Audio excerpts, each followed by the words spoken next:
Oke, sekarang kita akan mencoba tutorial yang nomor 2, yaitu expect result. Artinya apa? Kita membuat implicit intent, kita kirimkan ke OS akan membuka atau menjalankan aplikasi, lalu kita mengharapkan hasilnya dari aplikasi tersebut. Oke, jadi di contoh kita di sini, kita akan menggunakan start activity for result. Nah, teman-teman, ada sedikit perbedaan ya. Kalau implicit intent atau intent yang tidak mengharapkan hasil, itu kita gunakan start activity biasa. Tetapi untuk implicit intent yang kita berharap sesuatu dari aplikasi tersebut, maka kita gunakan function start activity for result. Ya, dengan kata lain, aplikasi tujuan akan mereturn ya, mengembalikan data ke pemanggilnya ya, si activity kita. Nah, sebagai contoh misalkan saya punya implicit intent untuk akses kamera dan kita melakukan selfie dengan software kamera tersebut, app kamera tersebut, dan hasil foto kita bisa kita tangkap balik ke aplikasi yang kita buat ya. Sebagai catatan, start activity for result juga bisa dipakai dalam pembuatan explicit intent. Oke. Nah, tutorial kedua ini kita kepingin ketika kita pencet tombol persons, maka OS akan menampilkan semua kontak yang ada di phone book kita di layar. Kemudian user memilih sebuah kontak. Nah, kemudian si aplikasi kontak atau phone book tersebut akan mereturnkan phone number ke main activity kita. Lalu kita akan tampilkan phone number-nya itu di aplikasi kita sendiri. Nah, ini tutorial mengikuti guideline dari Android developer. Anda bisa cek dengan jelas guideline-nya di URL ini. Oke. Nah, teman-teman, kita lihat diagram komplitnya sebagai ini, seperti yang tertampak di layar. Kita akan menjalankan start activity for result dan kita butuh konstanta yang unik atau kita sebut sebagai request code untuk menandai ini request dari siapa. Nah, nanti ada penjelasan khusus untuk bagian ini. Nah, nanti activity B ini tentu saja adalah phone book ya, phone book yang kita target untuk menghasilkan nomor HP, nomor kontak akan mengembalikan data. Data ini berupa nomor telepon yang kalian pilih. Tentu saja dengan berbagai macam tambahan informasi seperti result code, request code, dan set result. Activity B kemudian akan mengkill dirinya, memfinish dirinya dengan memanggil finish ya. Jadi activity B akan automatic or close seperti itu. Nah, pertama-tama kita perlu sebuah konstanta untuk mengidentifikasi ini request dari activity yang mana atau dari aplikasi yang mana. Nah, ini sebenarnya Anda bisa isi dengan angka bebas, unique number, terserah angkanya berapa. Nah, kita akan coba bikin di main activity terlebih dahulu. Jadi di sini di atas kalian bikin sebuah variable file atau private file request select contact code sama dengan satu. Jadi sekali lagi angkanya bebas diisi berapapun asalkan unik dalam sebuah aplikasi, sebuah activity yang sama. Di aplikasi yang Anda buat harus unik. Nah, kita akan mentarget button person ini. Nah, caranya adalah sebagai berikut. Tadi saya lupa, kita harus memberi nama nih ya, wrapper layout HP-nya. Nah, sebelumnya saya lupa. Kalian lihat di sini, di wrappernya si phone number, ini kita beri nama. Oke, kasih nama text input layout HP, gitu ya. Text input layout HP. Nah, sehingga kita bisa mentarget di sini button person binding dot txt, sorry, text input layout HP. Nah, di situ kita mentarget set and icon on click listener, set and icon on click listener. Kemudian kita punya for intent sama dengan intent ya, implicit. Kemudian actionnya adalah intent dot actions. Nah, kali ini kita menggunakan intent dot action pick ya, pick artinya kita pengen OS mencarikan aplikasi yang bisa kita mengambil data, memilih ya, pick, mencus atau memilih data dan kita bisa ambil datanya kita gunakan. Oke, kemudian nah ini eh, ada tipenya, kita secara spesifik menggunakan tipe yang custom.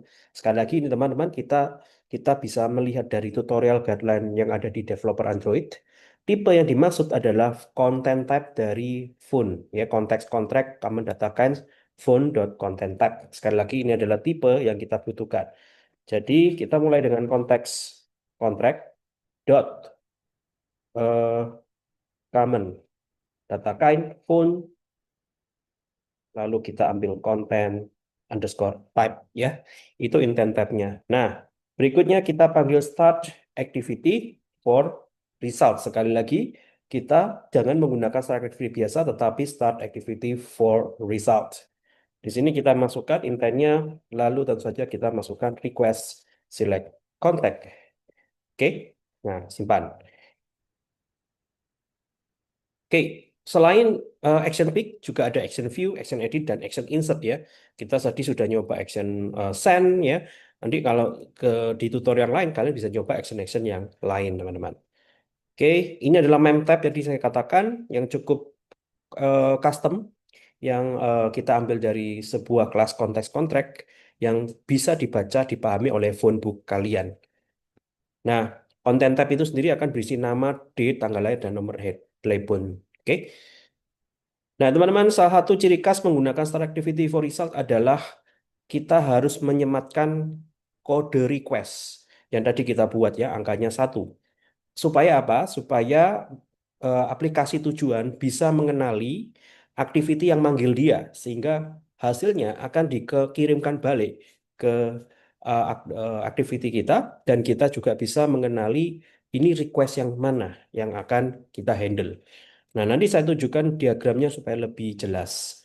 Nah, teman-teman, ada sesuatu yang dicoret, ya, deprecated code. Ya, deprecated code ini eh, masih bisa dipakai. Ini artinya dia deprecated in Java. Selama tidak deprecated in Kotlin, kita masih bisa pakai ya. Ada cara lain sebenarnya. Anda bisa baca di Medium ini untuk mencoba dengan cara yang function yang berbeda. Nah, teman-teman, yang sudah kita lakukan adalah request select contact. Kita sudah kirimkan dengan start activity for result di sini. Berikutnya yang akan kita lakukan adalah kita mengharapkan hasil dari aplikasi phonebook tadi. Oke. Nah, untuk menangkap hasilnya dari phonebook tadi sudah ada sebuah function khusus yang namanya on activity result. Kita override saja. Ini saya minimize on create-nya, saya collapse dulu. Kita akan mengoverride on activity result. Nah, teman-teman hati-hati ketika kita mengoverride ini ada dua on activity result. Kalian gunakan yang parameternya ada 3 ya, yakni yang ini ya, yang request code, result code, dan data. Jadi perhatikan baik-baik parameternya, pilih yang ada 3, 3 biji ya, yakni apa saja itu request code, result code, dan data. Nah, sekarang kita akan lihat ada parameter-parameter yang perlu kita cek. Yang pertama adalah result code, ya, result code. Nah, teman-teman, result code ini mengacu pada suatu konstanta apakah permintaan atau intent kita itu sukses atau di cancel oleh pengguna. Oke. Nah, kita cek dulu di sini if result code sama dengan result oke. Nah, artinya apa? Permintaan pick contact phone book kita itu berhasil dilakukan, ya, dilakukan oleh pengguna, dan eh, activity atau aplikasi tersebut akan menghasilkan kode result oke. Nah, kemudian kita harus cek juga request code-nya itu harus sama dengan request select contact yang kita sudah kirimkan pada saat start activity for result sebelumnya. Oke, kenapa ini butuh ya, diperlukan? Nanti saya akan bahas di penjelasan di PPT berikutnya. Oke, nah teman-teman di parameter ketiga yakni data, ini adalah tempat di mana data phone number bisa kita peroleh. Nah, pertama-tama kita harus eh, mengakses datanya. Caranya seperti ini. Kontak Yuri sama dengan data.data seperti ini teman-teman ya. Nah, kita punya variabel kontak Yuri dan kita isi dengan data eh, yang dikirimkan oleh aplikasi phonebook tadi. Nah, untuk membaca datanya, kita akan menggunakan semacam kursor, kursor objek.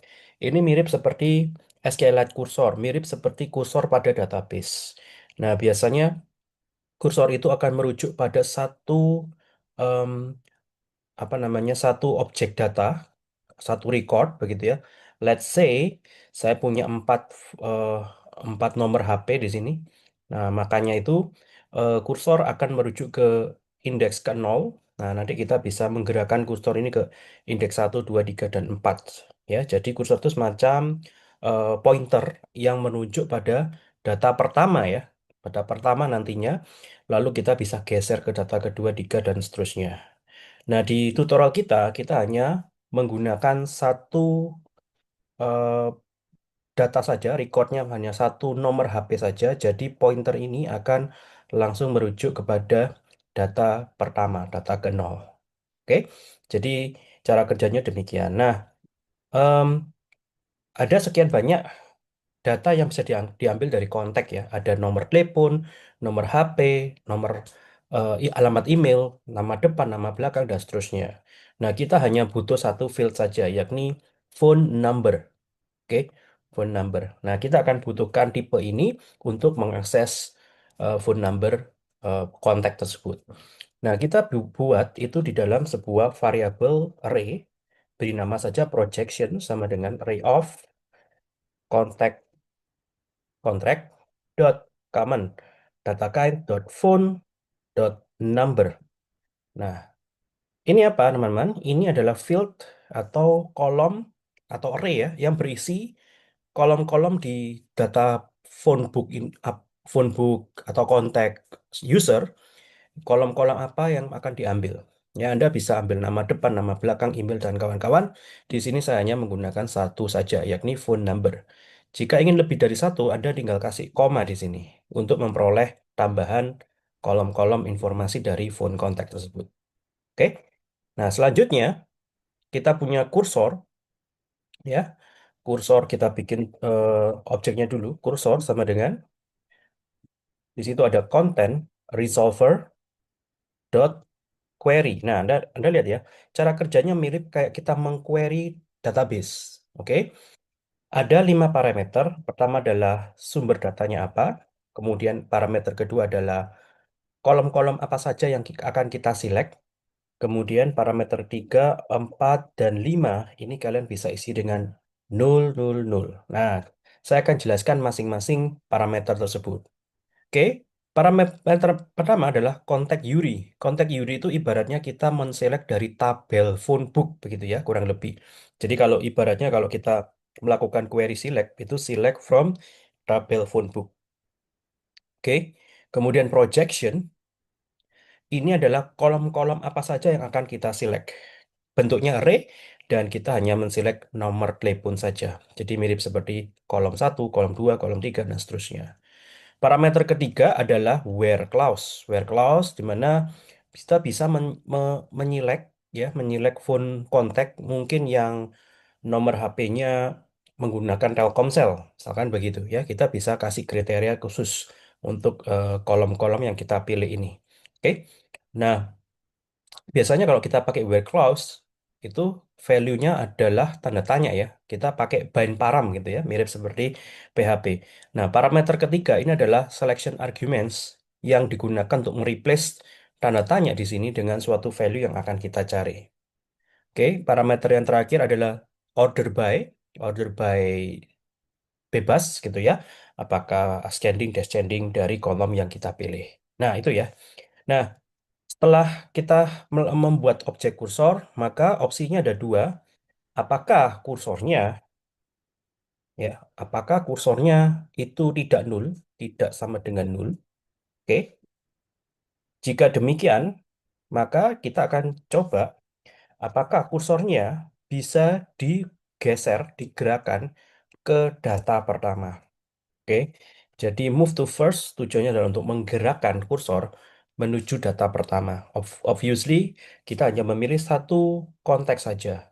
Nah, di sini teman-teman kita mulai membaca datanya, simpan di sebuah variabel kursor dot getString 0.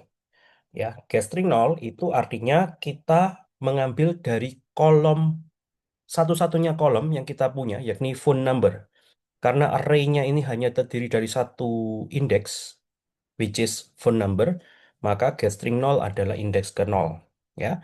Jadi kita ambil phone number. Kecuali kalau Anda punya, contoh lain kalau Anda punya eh, projection yang array-nya lebih dari satu ya isinya ya. Misalkan number, nama depan, email, dan sebagainya.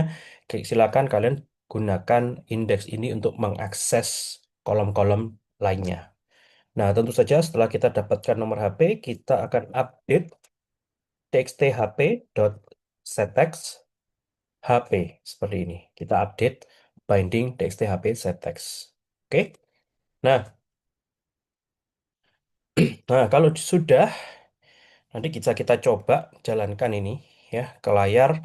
Caranya adalah Anda tinggal mengecek, menekan phone book ini, kemudian pilih nomor HP yang diinginkan, lalu harusnya muncul di eh, UI phone number ini. Nah, kita coba aja langsung ya. Saya coba play Oreo launching emulator. Kemudian saya akan coba eh, play aplikasinya. Nah, sambil menunggu jalan teman-teman, ini yang terjadi ya. Jadi setelah start activity for result dipanggil, em, main activity-nya akan stop, lalu phone book kalian akan muncul, dan ketika kita memilih salah satu kontak di sana, phone book kalian akan mengirimkan kembali balik datanya. Apa saja yang dikirimkan? Yang dikirimkan adalah request code, result code, dan phone number. Request code adalah request select contact yang sama dengan kode yang dikirimkan eh, oleh main activity. Jadi sama. Pertanyaannya, why? Ya, kenapa eh, ini dibutuhkan ya? Pertanyaan adalah kenapa request select contact atau request code ini dibutuhkan. Nah, mari kita lihat diagram berikut ini. Teman-teman, jadi dalam satu aplikasi bisa sangat dimungkinkan sebuah main activity itu punya lebih dari satu eh, request ya. Sebagai contoh misalkan main activity saya bisa akses phone book, bisa akses kamera, bisa akses image gallery. Nah, kita butuh kode yang unik untuk masing-masing request. Kenapa demikian? Karena function untuk menghandle, saya kasih lihat lagi ya. Function untuk menghandle request kita itu hanya satu, which is on activity result. That's it ya. Jadi kita punya satu function untuk menghandle semua request yang kita punya. Itulah mengapa request code ini digunakan untuk membedakan request ke kamera, request ke phone book, request ke galeri, dan seterusnya. Dengan kata lain, Anda akan punya lebih dari satu if ya. If untuk masing-masing request. Nah, sekarang kita coba apa namanya? Kita coba run ya. Kita coba run ke emulator. Oke, di sini saya akan pencet tombol ini ya, tombol. Oh ya, tadi saya lupa ya. Jadi di dalam on create ya, ada button person di sini, teman-teman ya. Button person binding text input layout PHP set an icon on click listener ini adalah tombol untuk akses personnya. Text input layout HP ini harus kalian ubah secara manual ya. Aslinya tidak ada. Jadi yang ini ya, kalian rubah dulu secara manual. Nah, kalau sudah aman berarti ya. Saya pencet satu-satunya kontak yang ada di sini. Ketika saya pencet, maka phone number-nya akan muncul. Oke? Nah, dengan demikian nanti kita bisa melanjutkan dengan mengirimkan mengirimkan pesan dengan menekan tombol send.